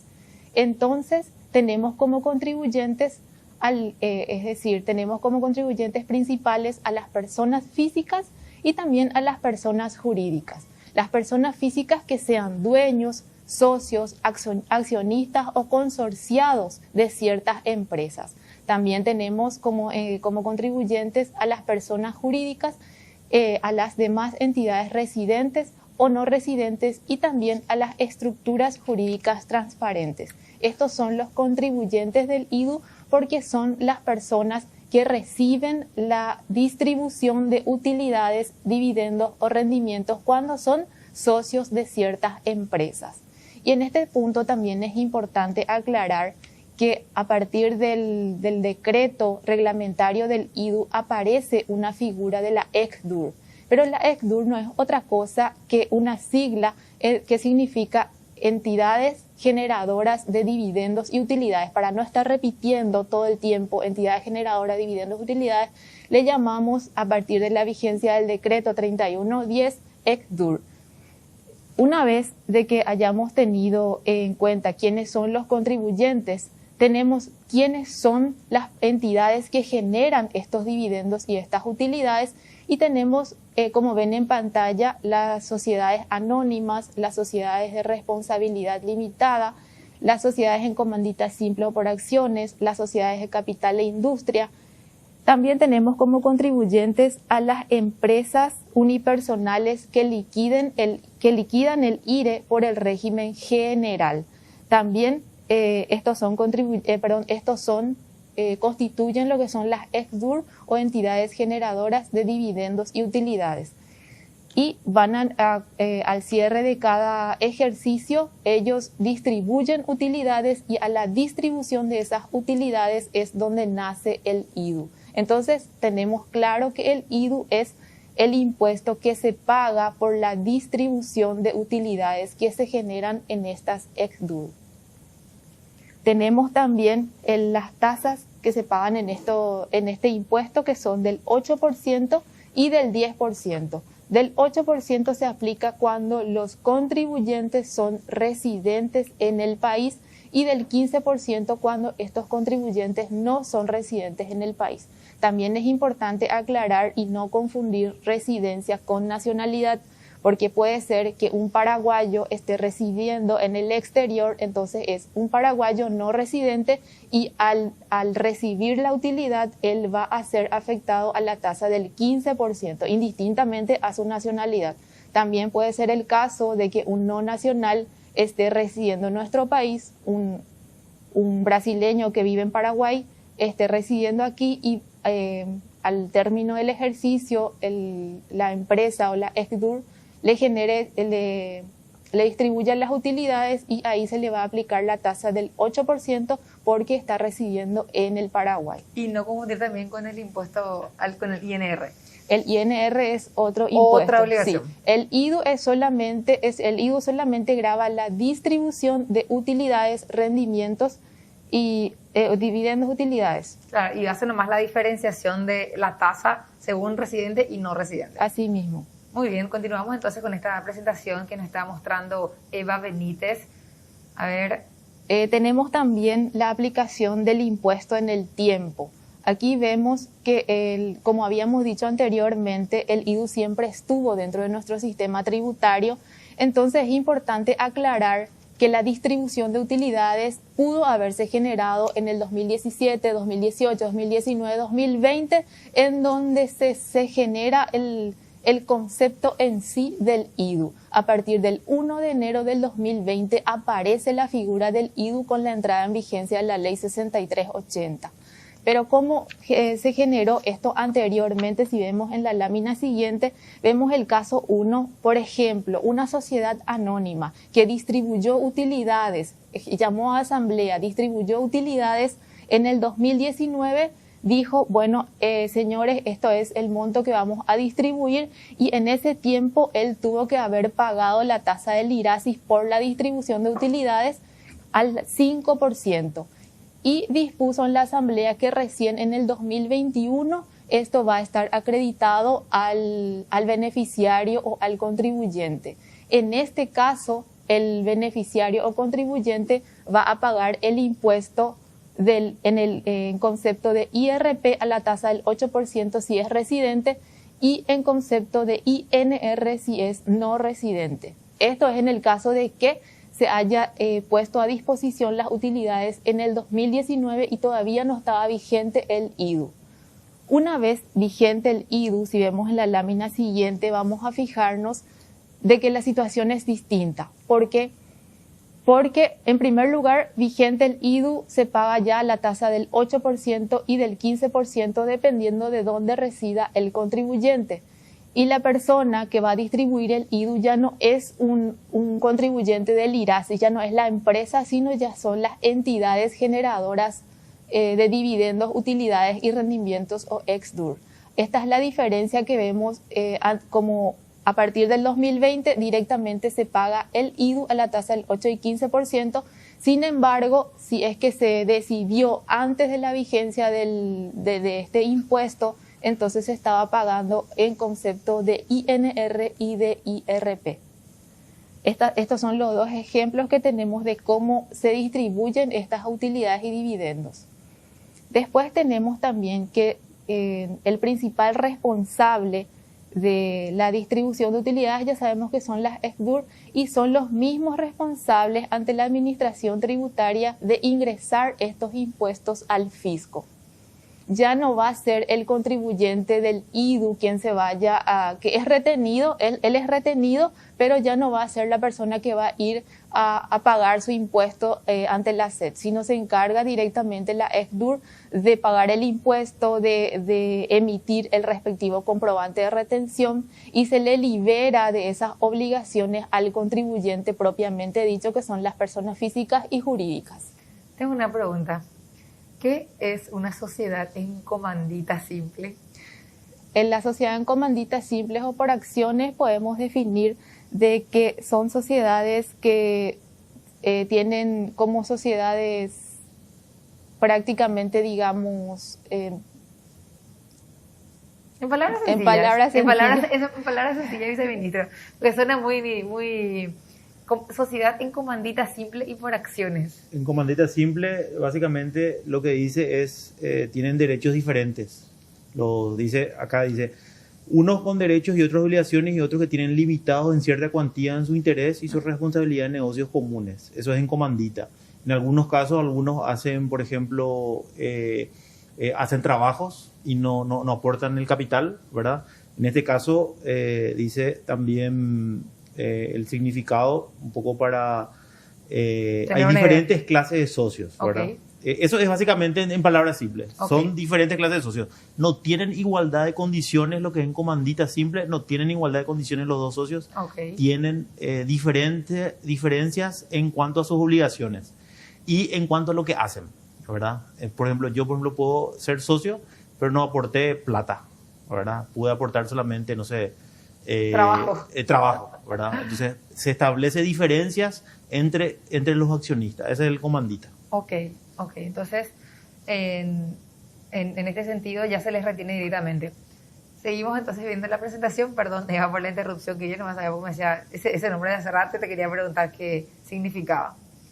Después también tenemos en cuenta que, como habíamos dicho anteriormente, ya se le libera de ciertas obligaciones al contribuyente en sí y asume la obligación de cumplir con el pago en sí ante la SED, la ECDUR. Otra obligación importante que cumple la ECDUR es la emisión del comprobante de retención una vez de que haya decidido en asamblea la distribución de utilidades. La ECDUR tiene la obligación de emitir estos comprobantes a través del sistema Marangatú, que para tal efecto tienen sus respectivas claves de acceso. Las ECDUR tienen las claves de acceso y a través de ellos emiten los comprobantes de retención.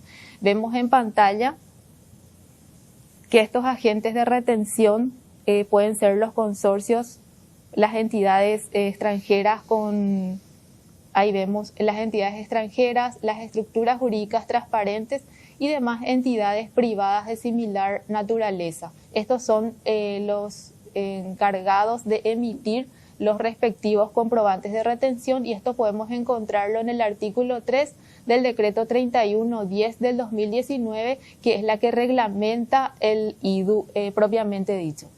Muy bien, vamos a hacer una pausa en este momento. Estamos hablando sobre el IDU con Eva Benítez. Nos acompaña esta tarde una de las técnicas de la SED y, como siempre, el viceministro de Tributación. Enseguida regresamos con la parte final de Conexión Tributaria.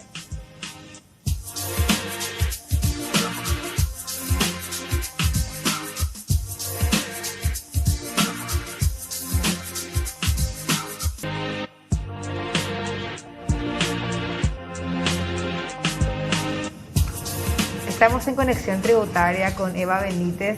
¿Me recordás tu cargo, Eva? Yo soy dictaminante del Departamento de Elaboración e Interpretación de Normas Tributarias. ¿Ven por qué no puedo memorizar su cargo? Es demasiado largo. Está explicándonos acerca del IDU. Y bueno, vamos a continuar con esta presentación. Yo sé que hay quienes nos siguen a través de la 730, la más potente, pero a los que nos siguen a través de las pantallas de ABC TV les estamos mostrando estas láminas que nos ayudan a entender un poquitito más sobre este impuesto en particular, que es el IDU. Sí, como habíamos dicho, el IDU lo que grava es la distribución de utilidades, dividendos y rendimientos. ¿Y en qué momento, cuál es la oportunidad de la retención? Vamos a poner un ejemplo. La sociedad anónima, por ejemplo, llama a asamblea el 15 de abril. Se llama asamblea el 15 de abril y decide distribuir dividendos y utilidades. Tiene tiempo de la retención, de generar el comprobante de retención hasta el último día del mes en que llamó en que decidió la distribución, es decir, hasta el 30 de abril del 2020 va a tener la oportunidad de generar el comprobante de retención. El IDU ya nació al momento de que se decidió la distribución de utilidades, es decir, el 15 de abril decidió la distribución de utilidades, el 15 de abril nació el IDU. Su comprobante de retención puede generarlo hasta el fin de ese mes, hasta el 30 de abril en el caso del ejemplo que vemos en pantalla. Los comprobantes de retención, como habíamos dicho anteriormente, son generados por las ECDUR o las entidades generadoras de dividendos y utilidades a través del sistema Marangatú, y ya no se hace a través del TESACA. Eso también es una situación bastante importante, que la ECDUR solamente a través de su clave de acceso ingresa al sistema Marangatú y genera el comprobante de retención del IDU. Después también tenemos que la gestión que hace la ECDUR para la emisión de los comprobantes de retención lo realiza a través del Código de Obligación 726, por la cual deberá realizar una actualización de datos y en el sistema Marangatú, como siempre, a través de su clave de acceso. Luego, posteriormente, dice en la pantalla, deberán solicitar por única vez a través del sistema Marangatú la autorización del y timbrado de comprobantes de retención del IDU. También es importante señalar cuáles son las entidades y las empresas que se encuentran excluidas del IDU. En primer término tenemos a las cooperativas, mutuales o sociedades simples, cuando distribuyen excedentes, dividendos y utilidades generadas por ellas están excluidas del IDU. También están excluidas del IDU las empresas unipersonales que liquidan el IRE por el régimen simple y el re simple.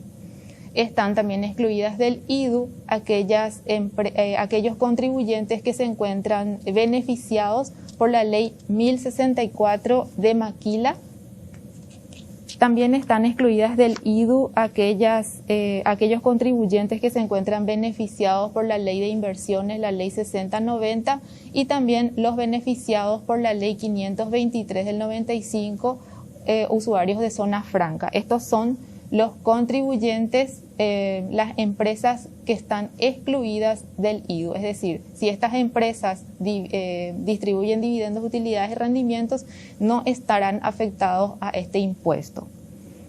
Las obligaciones de las ex-DUR, como habíamos dicho anteriormente, vamos a repetir otra vez porque es importante aclarar que el obligado de emitir el comprobante de retención es la ex-DUR, y de pagar el impuesto, y todo esto son las entidades generadoras las que se encuentran obligadas, no el contribuyente a quien se le retiene el impuesto. Él soporta la carga del impuesto, el contribuyente, pero el que se encarga de las gestiones, pagos y demás formalidades son las entidades que generan estos dividendos y estas utilidades. Muy bien, estamos llegando entonces así a la parte final de la presentación de Eva. Y iba a consultar, ya le adelanté mi pregunta al viceministro. En un momento dado también se preguntaron el tema de la distribución en las cooperativas. ¿Esto entra o no en esta categoría o estamos hablando totalmente de otra cosa? No. En este caso hay que tener en cuenta que hay una retención que tienen que hacer, porque hay diferentes tipos de ganancias. Las cooperativas, ¿verdad? Ellos tienen una... No tengo el término exacto, ¿verdad? Pero para el próximo sábado te voy a traer el término exacto por el cual ellos cuando distribuyen ya retienen el 8%. Pero no todos, creo que hay... ¿Qué es lo que se retira a fin de año? Excedentes. Los excedentes. Los excedentes. Claro, en realidad no siempre lo retiramos. Los que estamos en cooperativa sabemos que... Yo no soy socio de cooperativa, por eso es que no manejo los términos. No, nosotros los pobres nomás lo tenemos cooperativa. Dice el ministro. No, ¿cómo es? Los excedentes, pero generalmente son montos pequeños, Eva, viceministro de Audiencia. Y a partir de 1 millón se retiene. Sí, pero por lo general es menos de 1 millón, y lo que hacen es, ¿cómo es? Que se usa para tu contribución de tu pago solidario y todo eso. Si bueno, final, lo que pasa es que hay varios conceptos, ¿verdad? Entonces, y hay un solo concepto que sí se retiene y el otro concepto que no se retiene. Por eso te digo, el próximo sábado te voy a traer el término exacto de qué es lo que se retiene. Nosotros nos reunimos con los gremios de cooperativas y llegamos a un acuerdo justamente aplicando la ley. Otro tema que hay que entender, si bien decía Eva que este no es un nuevo impuesto, para el sector agrícola y pecuario sí es un nuevo impuesto, porque el sector agrícola y pecuario no pagaba esa distribución de utilidades, ese 5% adicional que sí lo pagaba el sector comercial, industrial y de servicio, ¿verdad? Entonces eso es importante mencionar y se separa, sale fuera de lo que era el IRASIS y se crea, en este caso, el impuesto a los dividendos y utilidades, justamente porque en términos de cantidad de impuestos seguimos teniendo 4 impuestos sobre las rentas y 2 impuestos sobre el consumo. Claro, pero de una manera se organiza mejor por Sí. un lado, y por otro lado también lo que siempre es polémico o era polémico, el tema de que no, en el sector agrícola luego no pagan impuestos. O sea, era un mito también que tampoco era así, ¿verdad? Pero como que ahora ya hay una carga mayor. Claro, por eso decimos también que los socios, Gladys, pagan un poco más. ¿Por qué? Porque los socios dueños y accionistas de empresa anteriormente tenían que pagar el IRP y podían deducir todo. Ahora con el IDU ya no pueden deducir nada porque se les retiene directamente cuando distribuyen utilidades. Y otro tema, si no distribuyen utilidades, ¿verdad? Y capitalizan, no pagan IDU. Ahora, si deciden capitalizar, pero no formalizan esa capitalización durante los 12 meses, se considera como que distribuyeron utilidades y van a tener que pagar. ¿Cómo? ¿Qué significa formalizar? Y que, por ejemplo, tienen que hacer la acción, ¿verdad? Tienen que crear la acción y tienen que depositar el dinero dentro de la cuenta de la empresa y tienen que usar el dinero para la empresa. En el lapso de un año. En el lapso de un año tienen que formalizar esa capitalización porque se emiten acciones. Cuando uno capitaliza, emite acciones y eso tienen que inscribir y tienen que figurar las acciones que va a hacer para Gladys en caso que vos seas socia. ¿Cuáles son las nuevas acciones que hay para vos? Porque ese dinero se capitaliza. Tienen un año de tiempo. La ley es muy, muy clara respecto a que el plazo es de un año. En 12 meses tienen que formalizar esa capitalización. Si no lo hacen, se considera como también una distribución de utilidades. Eso es algo que criticó los sectores que pidieron por nota que no se considere que hay una distribución de utilidades si no formalizan durante los 12 meses. Entiendo. Entonces, eso es importante también aclarar en cuanto a la solicitud que hicieron los gremios. Bueno, pero de todas maneras, como nos comentaba también ya en el bloque anterior, Eva, 14.000 contribuyentes son los afectados por este impuesto. Así mismo. O sea, en comparación al global, al total de cuántos contribuyentes. No, a ver, en el IRE régimen general son más o menos 400.000, ¿verdad? Más o menos, 300.000 más o menos son, ¿verdad? Hay que recordar, voy a sacar el dato exacto porque justamente hoy, ¿qué es lo que hace con muchos se están mudando de régimen, ¿verdad? Entonces, lo que sucede muchas veces, Gladys, es que nosotros tenemos esa es la ventaja de tener online el sistema, ¿verdad? Por supuesto, acá ya en el celular tenés la información precisa. El IRE general hoy, en el IRE simple hay 368.500 contribuyentes. Ok. En el IRE simple hay 351.000 contribuyentes. En el IRE general tenemos 182.700 contribuyentes. Esa es la distribución, lo que es el IRE, el impuesto a la renta empresarial. Hoy estuvimos hablando del impuesto a la renta empresarial del régimen general, sí, que abarca a 182.700 contribuyentes. Muy bien. Gracias, viceministro, por los datos exactos. Eva, gracias también por tu tiempo esta tarde. Muchas gracias a ustedes. Llegamos al final de otra edición de Conexión Tributaria. En este espacio queremos que sea también educativo, queremos también que sea un espacio de servicio para la ciudadanía. No siempre tenemos tiempo como para habilitar el mensaje de poder tener las preguntas de la audiencia. Hoy no lo pudimos hacer, pero vamos a estar otra vez abriendo ese canal de consultas. Les invitamos a que continúen con las programaciones respectivamente de ABC TV y de ABC Cardinal. Nosotros nos reencontraremos el próximo sábado a las 2 en punto. Que tengan un excelente fin de semana.